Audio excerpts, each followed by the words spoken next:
एक वक्त था जब पैगाम परिंदों के परों पर सफर करता था, जब कासद मीलों का फासला तय करता और हर खत एक इंतजार की कहानी होता। फिर आया डाक का दौर, फिर बजी टेलीग्राफ की टिक टिक और टेलीफोन की घंटी ने खामोशी तोड़ दी।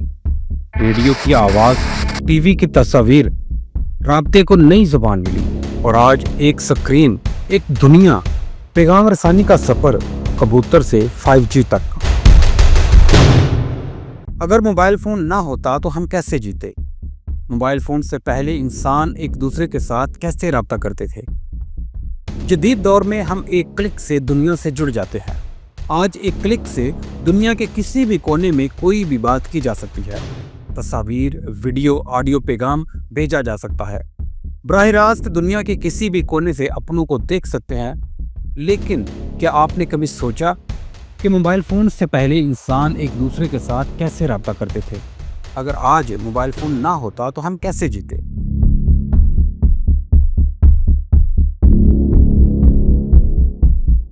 तो चलिए वक्त का पहिया पीछे घुमाते हैं और इस वीडियो में जानने की कोशिश करते हैं कि कैसे कबूतर से 5G तक का सफ़र तय हुआ, और जानने की कोशिश करते हैं कि मोबाइल फ़ोन से पहले इंसानों को एक दूसरे से जुड़े रहने के लिए किन किन मराहल से गुजरना पड़ता था।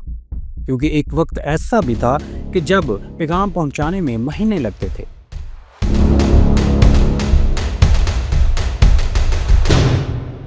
दोस्तों, इन्फो बाय इमरान चैनल में आपको वेलकम। मेरा नाम है मोहम्मद इमरान। इंसानी तारीख का पहला जरिया था रूबरू बातचीत, लेकिन जब फासले बढ़े तो कासद भेजे जाने लगे, कभी ऊंट पर, कभी घोड़े पर और कभी पैदल। कदीम रोमियों और मुसलमानों ने कबूतरों को पैगाम रसानी के लिए तरबियत दी, और जब दुश्मन का हमला करीब हो तो पहाड़ों पर धुआं या आग का सिग्नल भेजना आम था। जैसे कि आपने तुर्क तारीखी ड्रामों में देखा होगा कि कैसे वो पैगाम रसानी के लिए कबूतर भेजते थे, और कई बार तो आग जलाकर धुआं के जरिए खास किस्म का इशारा दिया जाता था, जो कि इस खास किस्म के इशारा को देखकर लोग समझ जाते और हिकमत अमली इख्तियार कर लेते। बदलते वक्त के साथ कबूतर के जरिए पैगाम रसानी का ज़माना भी बदल गया। कबूतर की जगह डाक सिस्टम ने ले ली। लोग अपने जज्बात, खबरें और फैसले लिखकर मीलों दूर बजरिया डाक भेजते थे। फिर डाकिया हफ्तों महीनों बाद वो खत किसी के दरवाज़ा पर छोड़ता। मुगलिया दौर में बादशाहों का मखसूस निज़ाम, जिसमें डाक चौकियाँ कायम थी, पैदल कासिद या घोड़सवार पैगाम लेकर जाते थे। बरतानवी राज में लॉर्ड दुल्हौजी ने बरसगीर में जदीद डाक सर्विस की बुनियाद रखी। डाक टिकट मुतारफ कराए गए और बाकायदा डाक खाने, पोस्ट ऑफिस बनाए गए।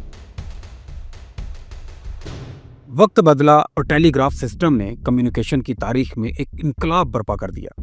ये वो मरहला था जब पैगाम हफ्तों या महीनों में नहीं बल्कि चंद लम्हों में एक जगह से दूसरी जगह पहुंचने लगा। सनती इनकलाब के बाद दुनिया को तेजी से जुड़ने की जरूरत थी। इसी जरूरत के तहत बरकी पैगाम रसानी का आगाज हुआ। 1837 में अमेरिकी साइंसदान समोएल मोर्स ने टेलीग्राफ मशीन इजाद की, और एक खास जबान, मोर्स कोड, डॉट और डैशेस पर मबनी एक जबान, जिसमें हरूफ को बरकी सिग्नल के जरिए भेजा जाता था। जल्द ही टेलीग्राफ यूरोप, हिंदुस्तान और दीगर बरे-आज़मों में फैल गई। टेलीग्राफ नेटवर्क कायम किए गए, मुख्तलिफ शहर टेलीग्राफ से जुड़ चुके थे।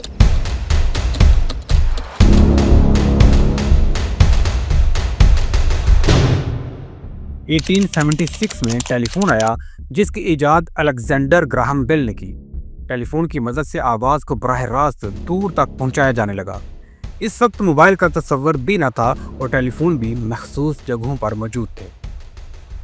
टेलीफोन के बाद रेडियो राब्ते की दुनिया में एक नहायत अहम इजाद था, जिसने मालूमात, तफरीह, तालीम और हंगामी राब्तों के ज़राए को आम लोगों तक पहुंचाने में एक इनकलाबी किरदार अदा किया।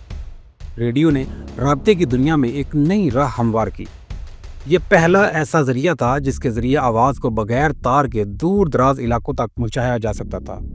इसकी बदौलत दुनिया एक आलमी गांव में तब्दील होने लगी। 1920 में अमेरिका में पहला कमर्शियल रेडियो स्टेशन KDKA पेट्सबर्ग से सदारती इलेक्शन की खबरें नशर दी गईं। पाकिस्तान में भी 1947 के बाद रेडियो पाकिस्तान का आगाज हुआ, जिससे क़याम पाकिस्तान का ऐलान नशर किया गया। 13 अगस्त 1947 ये ऑल इंडिया रेडियो लाहौर है। آپ ہمارے اگلے اعلان کا انتظار کیجیے۔ 14 اگست 1947 یہ ریڈیو پاکستان لاہور ہے۔ آپ کو پاکستان مبارک۔ السلام علیکم۔ پاکستان براڈ کاسٹنگ سروس، ہم لاہور سے بول رہے ہیں۔ 13 اور 14 اگست سن 47 عیسوی کی درمیانی رات 12 بجے طلوع صبح آزادی۔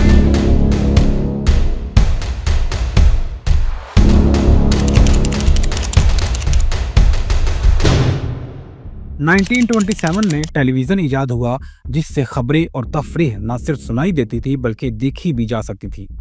ٹی وی کی مدد سے پیغامات تیز رفتاری کے ساتھ لوگوں تک پہنچائے جانے لگے۔ دوسری جنگ عظیم کے بعد وائرلیس ریڈیو کمیونیکیشن کا استعمال بہت زیادہ تھا، لیکن یہ نظام محدود اور صرف ون وے کمیونیکیشن کی اجازت دیتا تھا۔ وائر ٹیلی فون 2 وے کمیونیکیشن تو تھا، مگر اس کا استعمال صرف محدود جگہوں پر ہی ہوتا تھا۔ ضرورت کو مد نظر رکھتے ہوئے ان کی جگہ ایک ایسا آلہ چاہیے تھا جو انسان چلتے پھرتے استعمال کر سکے۔ ایسی ہی ٹیکنالوجی کی تلاش چلتی رہی۔ 1973 میں میٹرولا کمپنی کے انجینئر مارٹن کوپر نے پہلا موبائل فون میٹرولا ڈائناٹیک 8000X ایجاد کیا، جس سے پہلی بار بغیر تار کے بات کرنا ممکن ہو گئی۔ یہ موبائل فون بڑے سائز کا تھا، جس کا وزن تقریباً 1 سے 1.5 کلو گرام تھا۔ 10 گھنٹے چارجنگ کے بعد صرف 30 منٹ بات کرواتا تھا، اور جس کی قیمت اس وقت تقریباً $4000 تھی۔ 1973 میں مارٹن کوپر نے سڑک پر ٹہلتے ہوئے اپنی حریف کمپنی بیل لیب کے انجینئر جوئل ایس اینگل کو کال کی اور پہلا جملہ موبائل فون پر کہا۔ Hi Joel, it's Marty Cooper. Hi Marty, he says. I'm calling you from a cell phone, but a real cell phone. Personal, handheld, portable cell phone. اس کے بعد 1983 میں باقاعدہ طور پر یہ فون مارکیٹ میں لانچ کر دیا گیا۔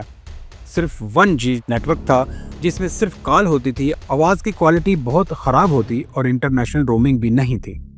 کچھ عرصہ گزرنے کے بعد ڈیجیٹل انقلاب آیا۔ 1991 میں 1G کی جگہ 2G نے لے لی، جس میں آواز کی کوالٹی بہتر ہوئی، ٹیکسٹ میسیجز SMS کا آغاز ہوا اور GSM global system for mobile communications کا بھی آغاز کر دیا گیا۔